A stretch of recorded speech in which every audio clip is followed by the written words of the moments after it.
Я хочу показать вам один из самых уникальных радиооптических телескопов в мире. Он был создан более 30 лет назад по уникальной технологии, и создавался он для наблюдения за Вселенной. Я поднялся на гору Арагац, это поселок Аргов, а сам радиооптический телескоп находится вот в той вот стороне. А за моей спиной, как вы уже видели, это комплекс ТНА для космической связи. Создавался огромная спутниковая тарелка, но направлена она почему-то не в космос, а в сторону города Ереван. Ну не знаю, вообще-то она может всяко разно вращаться, электромеханический привод у нее. Давайте немножечко осмотримся и пойдем в сторону телескопа. Рядом стоят кунги, там должно быть оборудование различное. Кстати, я не один, со мной Шура Трэш и Flying Dick, они где-то разбежались. Ладно, пойдемте, дойдем до кунгов. Все, я подошел вот к кунгу. Вообще, я нахожусь в эталонном центре по антенным измерениям. Этот центр был построен армянским радиоинженером, звали его Парис Геруни. Парис Геруни учился в Москве в институте, закончил радиоинститут. Значит, он участвовал в разработке первого искусственного спутника Земли, получил огромный опыт и был отправлен в Армению для дальнейших работ в Бюроканскую обсерваторию. Она также здесь недалеко находится. Ну и в дальнейшем создал свой собственный центр по эталонным испытаниям антенн. В этом центре изучали антенны. Антенны присылались в это место со всего Советского Союза, узнавали их свойства, в общем, испытывали антенны. И поэтому здесь очень много различного такого вот оборудования, связанного со связью. Тавтология, но вот как-то так. Кунг пустой, ничего нет. Оборудование вытащили. Второй кунг, антенна спутниковая стоит. Ну давайте почитаем, что здесь у нас написано. Так, это в общем инструкция. Опускание, подъем механизма. Инструкция по пользованию вот этим вот поворотным механизмом для спутниковой антенны. Спутниковая антенка вид сзади. Контакты, провода целые. Ну, кабеля вон отрезаны. Ничего себе, сколько там проводов. Проводов 15 в кабеле шло. Ну, механизмы так, в принципе, целые. О, электродвигатель даже вон. Какие горы, обалдеть. Где-то вот там вот вдалеке Ереван. И восход, посмотрите. Время 7:30 утра. Парис Геруни был очень любопытным человеком. Любил исследовать космос. В конце 60-х он построил модель, первую свою модель радиооптического телескопа диаметром 5 метров. С помощью него он наблюдал за Солнцем, за Вселенной. Все было прекрасно. Затем построили эталонный центр вот этот вот. Было очень много заказов. Военные заказывали испытания антенн различных. У Париса начали появляться деньги. И с помощью этих денег он построил уже не модель, а настоящий радиооптический телескоп диаметром 54 метра целых. Все вам говорю про радиотелескоп, а сам его не показываю. Ну ладно, я вам покажу его немножко позже. Сейчас мы попробуем залезть. Правда, он уже залез один. Шура Трэш уже трешанул. Мы тоже сейчас залезем. Обалдеть, ты как туда залез? Сам не понял. Ладно, сейчас я тоже залезу. А, вот, хреновина, это не зря тут стоит. Сейчас мы залезем вот на козырек и наверх. Все, я залез на крышу. Тут вот лестница, можно подняться выше. Такой тарелки я, конечно, не видел. Да вы, наверное, тоже ни разу в жизни. Охренеть, вот это размер. Вот это размерчик. Вот она. Хоть рукой ее потрогать, полностью алюминиевая на заклепках. А вот здесь вот находятся привода электрические. Вращать ее. И еще вот я нашел здесь, смотрите, люк. Его можно открыть. Но там так себе ось вот. И все, в принципе, ничего там больше нет. Вот там вот тоже люк, но вниз попасть нельзя, спуститься в здание. Вот его модель ТНА-57, антенна для космической связи и значок СССР. Какого года постройки, интересно? Этот локатор, это антенна СБ-09. Не вижу, года нет, по-моему, здесь, да. Нашел двигатель. На двигателе Шильдик 75-го года выпуска двигатель постоянного тока 2,5 киловатта. То есть антенна построена не раньше 75-го года, значит. Внутрь мы, ребят, не пойдем, там пусто, а замок ломать не хочется. Не будем хулиганить. Видите, пусто там, ничего нет. Все, мы двинули к радиотелескопу. Это, похоже, фидера. Впереди здание техническое. Нам вот туда надо идти. Километра полтора, может километр. Вот там какая-то башенка. Давайте к башенке подойдем. Все, мы подошли к башенке. К ней подходит электричество. Ну, также замок висит. Ничего не ломаем, просто ходим, смотрим. А внутри прикольная винтовая лестница. Да, вот бы подняться, конечно. Но, увы, наверху просто какая-то будка. Стекла там. Все нормально. Ладно. Нам надо идти дальше. Вот в ту сторону нам надо. Забрели на какую-то территорию закрытую. Забор. И вот что мы нашли. ЗАЗ-968М. Запорожец. Ну-ка, давайте посмотрим мотор. Ха-ха-ха. Мотор-то сзади. Для тех, кто не знал. У нас была такая машина. Только цвета кофе с молоком. Руль спортивный. Так, давайте попробуем. Ага, о, дверь даже работает. Спидометр. Все дела. Тут печка лежит какая-то. Так, ну-ка, двигатель. Двигателя нет. А, точно, вот. Сюда бензин заливался. Такая вот тачка. Мерседесик. Колпаки мерседесовские.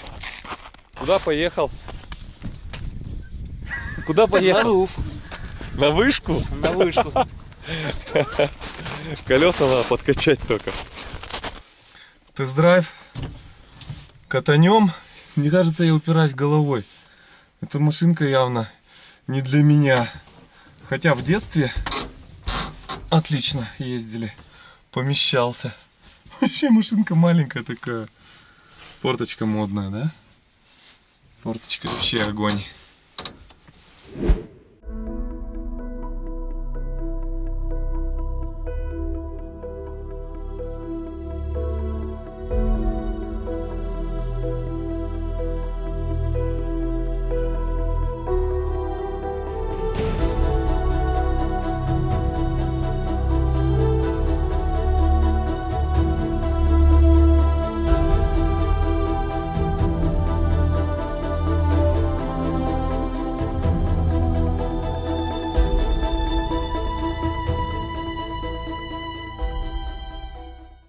Я худею. Ребят, вы посмотрите. Вот он. Мы дошли до него. Охренеть. Так, я предлагаю пойти сразу к телескопу. Вон торчит. Хобот у него торчит. Где же нам спуститься? А, вот, все. Нормально. Вот они. Первые здания. Но где же центр управления? Скорее всего, вот то здание, это центр управления телескопом. Хочу рассказать вам про отличный канал Red Voyager. Автор канала Антон путешествует по отдаленным уголкам Урала и не только. Интересные места, заброшки, походы, горы, пещеры и многое другое. Все доступным языком. Понятно и логично. Подписывайся на его канал. Поддержим парня. Ссылочка в описании.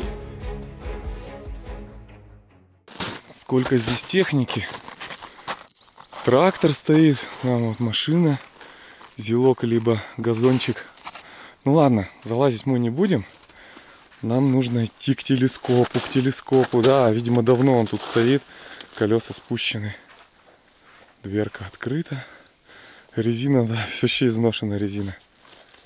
Да, зелок. Без колес. Кабина, рама, все дела. Как вы думаете, ребят, что это? А это солнечные часы, их привез сюда Геруни. У часов 3 шкалы: горизонтальная, вертикальная и сферическая. Эта шкала показывает месяцы, это примерные дни, а вот эта сферическая шкала показывает зодиакальное созвездие. Такие вот часики классные. У меня реально челюсть отпала, когда я увидел. Я стоял, смотрел минут 5, наверное.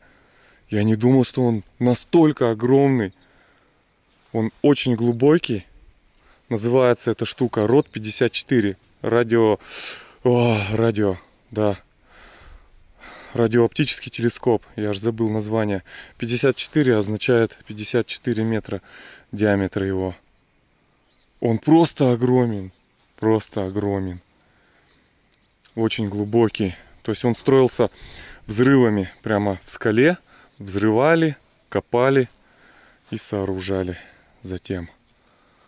Просто огромен. Обалдеть. Я такого не видел. Таких масштабов. Ну, конечно, есть и больше. Но это просто нечто. Посмотрите, вон парни какие маленькие стоят.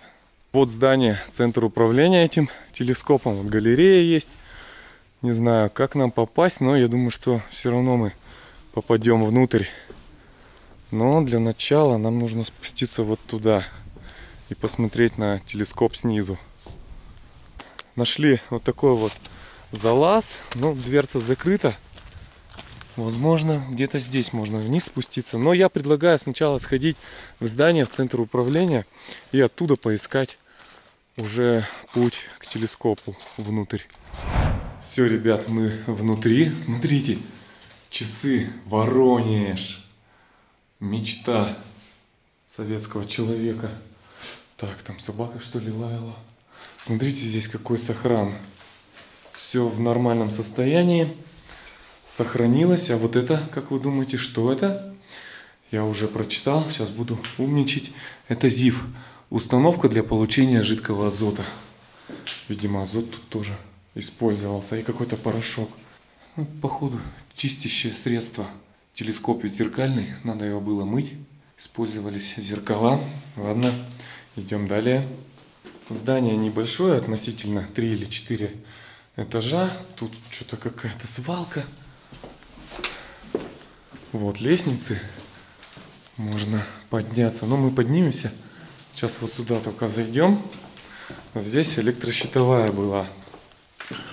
Смотрите, сняли автоматы. А почему их сняли? Да потому что в автоматах были серебряные контакты. Поэтому их сняли. Из этого места запитывался радиооптический телескоп. Предлагаю подняться и посетить святая всех святых этого телескопа. Пультовая, пульт управления. Красная ковровая дорожка. Поднимаемся. И что мы видим? Так, уже кто-то сидит. Сидит Геруни. Парис. Нет, не Парис. Вот она. Святая всех святых телескопа. Сейчас мы с вами ее осмотрим. Глобус звездного неба, ребят, смотрите. Так, ну-ка крутится? Нет, не крутится. Где-то внутри должен быть источник света, который подсвечивал ту область глобуса, в которую направлен радиотелескоп. Ну, писали, что якобы лазер подсвечивает. Ну, какой лазер в 80-х годах? Кстати, да, телескоп был построен с 81 по 85 строился. 4 года. Как все здесь работает, я вам, конечно, ребят, не смогу рассказать. Я сам не знаю. Ну, вот надписи мы с вами почитаем. Первичный фокус. Это приборы положения, куда наведен был телескоп. Часовой угол. Среднее время. Стрелки, главное, отпали. Вот смотрите, тут целая стрелочка. Пойдемте к следующему пульту. Вот он, центральный пульт. Эти два, возможно, дублируются. Как-то они похожи очень. Все управление было цифровым. Уже использовалось ЭВМ, не аналоговое управление было. Да, смотрите, в каком все хорошем состоянии. Так, я там ракету никуда не запускаю. Это замок зажигания, как у запорожца. Но это уже модернизация была, клавиатура современная. Но вот монитор не очень, конечно, старенький. Так, что на этом? Телевизор также стоит, монитор, часовой угол. Да, вот эти пульты крайне не похожи. Возможно, они дублировались. Ну и время. Время.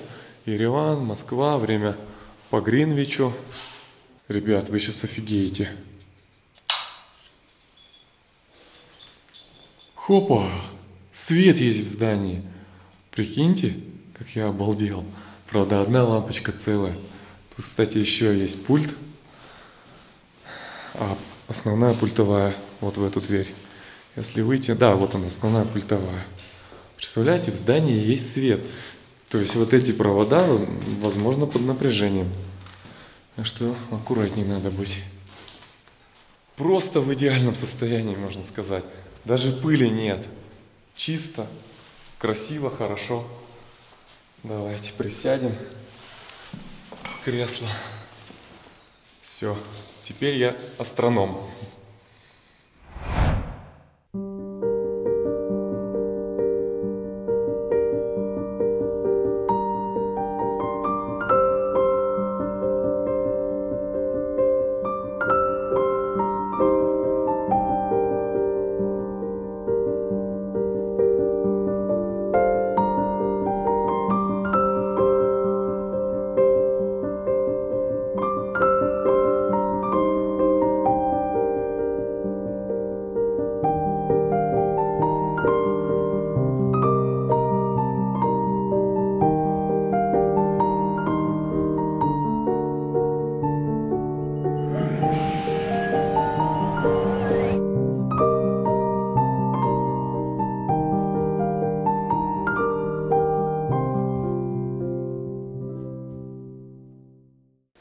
Пультовую мы с вами посмотрели. Уходить из этого места, конечно, не хочется, но надо идти.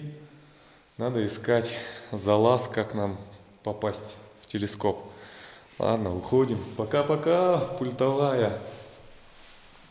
Так, синхрометр кварцевый. Ага, документация на него. Схемки, все дела. Вот схема. Ух, свежо здесь. Структурная схема. Ладно, положим на место. В общем, здесь лежит вся документация. Так, а вот эта книга. Давайте посмотрим ее.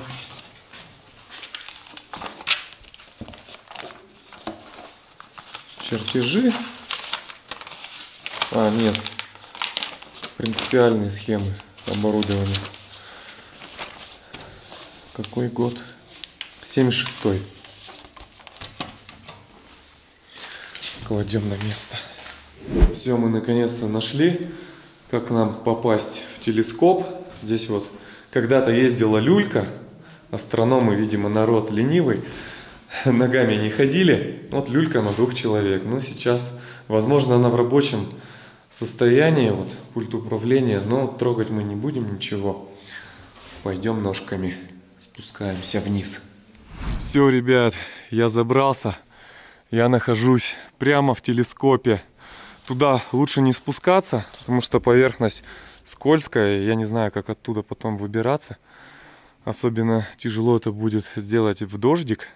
Ну, в общем, вниз мы спускаться не будем, потому что не выбраться. 3600 алюминиевых зеркал. Отполированные с точностью 70 микрон. Внутри есть калориферы. Когда телескоп работал, их включали для того, чтобы топить снег. Ну, сейчас, понятно, никто не включает эти калориферы. Мощные калориферы очень. Вот это хобот называется.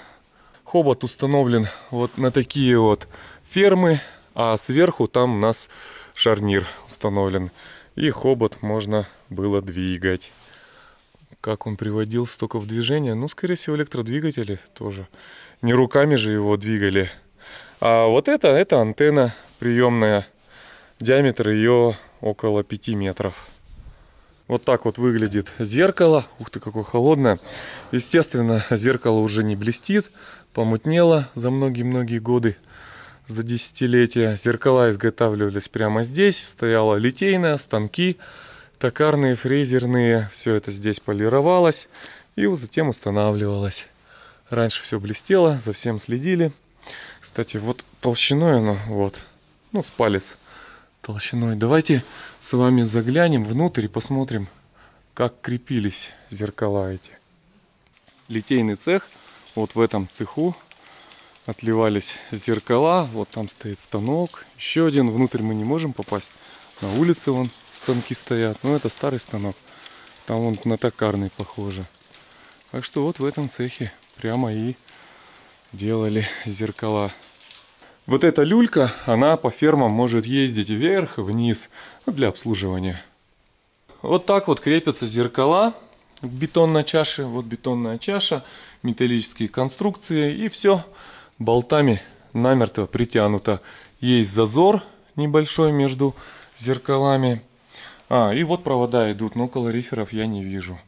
Провода толстые, мощные, значит калориферы очень мощные. Десятки киловатт, скорее всего.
О, коровки гуляют. После того, как Геруни построил радиотелескоп, он решил построить еще один параболический объект. Вот эту вот солнечную электростанцию под названием Ареф. Туда-то мы сейчас и пойдем. Получив опыт при строительстве телескопа, Геруни взялся за новую идею построить вот такую вот станцию. Спонсировали строительство британцы, но из-за споров там о патентах, что-то у них какие-то разногласия были, стройка заморозилась. И с 96-го года солнечная станция выглядит вот примерно вот так вот. Стоит недостроенная. Параболическая конструкция. Вот она в виде чаши. Должны были устанавливаться зеркала. Вот здесь вот установлено. Но не все зеркала поставили. Не все успели поставить. Давайте зайдем в чашу. Нахожусь в центре параболы. Зеркала. Здесь вот есть вышка. Там наверху должен стоять солнечный генератор. Солнечный свет отражался от зеркал. Наверху фокусировался. Ну и таким образом электричество получалось. Вот это, скорее всего, пультовая. Вы посмотрите, какой вид открывается из окошка. Прекрасный. Панорама на эталонный центр. Стоят здесь зеркала. Вот эти вот зеркала должны были устанавливаться. Сколько здесь зеркал. Королевство зеркал прямо. Вот еще зеркала стоят. Вот здесь похоже. Там туалет, здесь похоже ванна должна быть. Все, в принципе, ничего здесь больше нет. Идем дальше.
Посмотрели с вами телескоп, солнечную станцию. Теперь давайте сходим вот в корпуса. Это лабораторные корпуса. Посмотрим, что в них там интересного есть. Я уже вижу, зеркала вон стоят. Ага. Так что на второй этаж обязательно пойдем. Тут обстановка похуже. Крыша протекает, вон подтеки. Мы снова попали в королевство кривых зеркал, разбитых. Везде зеркала. Вот, вот, за спиной зеркала, вот зеркала. Давайте тут походим. Так, а как зеркала крепились? Ага, вот специальные пластиковые крепежи под зеркала. О, опять зеркала, ну понятно. Тут зеркала, тут что-то ломали. Вот оно, ребят, это то, что я искал. Сейчас мы зайдем туда, и я вам расскажу, что это за место. Это очень интересное место. Это, ребят, безэховая комната. Вот на стенах приделаны такие вот, я бы назвал их оригами. Очень похожи. Сделаны они из бумаги. Эха тут действительно нет. Угу, угу, вообще глухо. А вот это штатив. На него устанавливались различные антенны. Снимали с них параметры. В общем, это комната для экспериментов. Она еще была темной. То есть, чтобы свет сюда не попадал. Сделали оригами вот эти черными. Ну, свет, чтобы поглощался, в общем. Да, комната это не маленькая, безэховая. Вот еще штатив. Этот штатив вообще посерьезнее будет. Даже штатив обшит такой вот пупыркой, чтобы не было эха.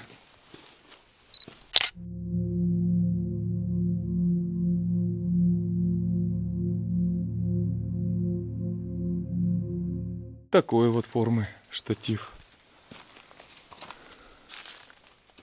А у нас вот такой вот штатив.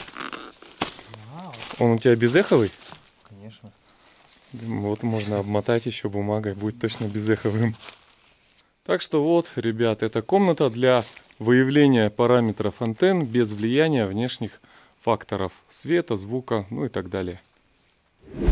Академик Геруни умер в 2008 году, а его детище, телескоп, медленно ржавеет и рассыпается. Если в телескоп вложить 2-5 миллионов долларов, то его можно будет оживить, изучать космос дальше. Ну а пока он ждет своего второго звездного часа. Если тебе понравилось это видео, ставь лайк, подписывайся на канал. Ну, лучше самому приехать и посмотреть на эту громадину. Видео есть видео. Все, ребят, спасибо, что смотрели. Подписывайтесь, кстати, на инстаграм моих друзей. Все ссылочки в описании ищите. И все. Всем пока-пока. Счастливо.